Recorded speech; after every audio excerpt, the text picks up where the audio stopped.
sih punya pandangan UMSK itu kan sebenarnya tidak usah dibikin angka-angkanya oleh kita. Dalam pandangan saya, kita ini hanya memberikan rumusan dari besarannya upah.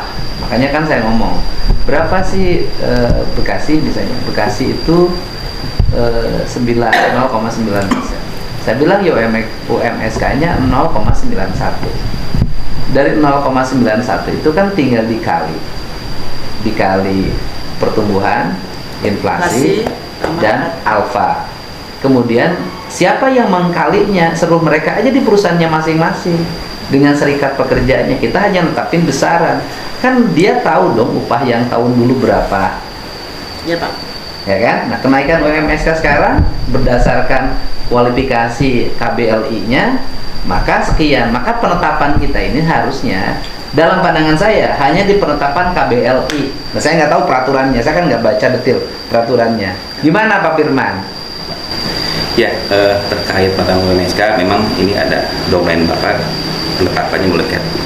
Nah, di Kemdikbud itu memang syaratnya itu harus dicantumkan KBLI dan jenis nama keterangan KBLI dan besaran nilainya. Besaran upah. Besaran nilainya.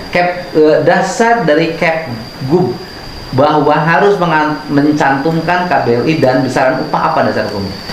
Enggak, dasar hukumnya apa? Oh, PP 49 tahun 2025 Pak.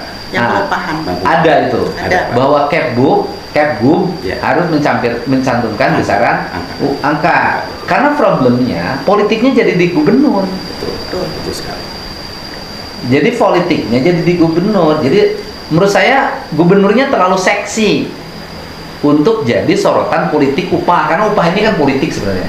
Bukan hanya sekedar besaran angka buruh, tetapi juga politik gitu loh. Ya. Ada politiknya juga gitu loh. Betul. Ya politiknya apa? Ya politik perburuhan itu kan politik juga. Gitu. Nah ini yang menurut saya harusnya kita ini di general. Jadi gini, kita ini hanya netapin upah minimum kabupaten kota itu oke. Kan gitu loh Pak. Karena kan angka yang dulu dan angka yang sekarang jelas. Angkanya cuma satu kabupaten kota satu, kan gitu loh. Kemudian UMSK itu kan sudah pada ranah di perusahaan masing-masing. Nah, seharusnya dalam pandangan saya kalau nggak ada PP itu cukup gubernur menetapkan besaran angka di kelompok KBLI-nya. Nah, lalu gitu ya. Lalu nggak ada angkanya juga Pak. Walaupun di presentasi tapi dimunculkan angkanya. Dulu juga. Nah, kemudian besaran upah UMSK-nya itu kan di perusahaannya masing-masing seharusnya.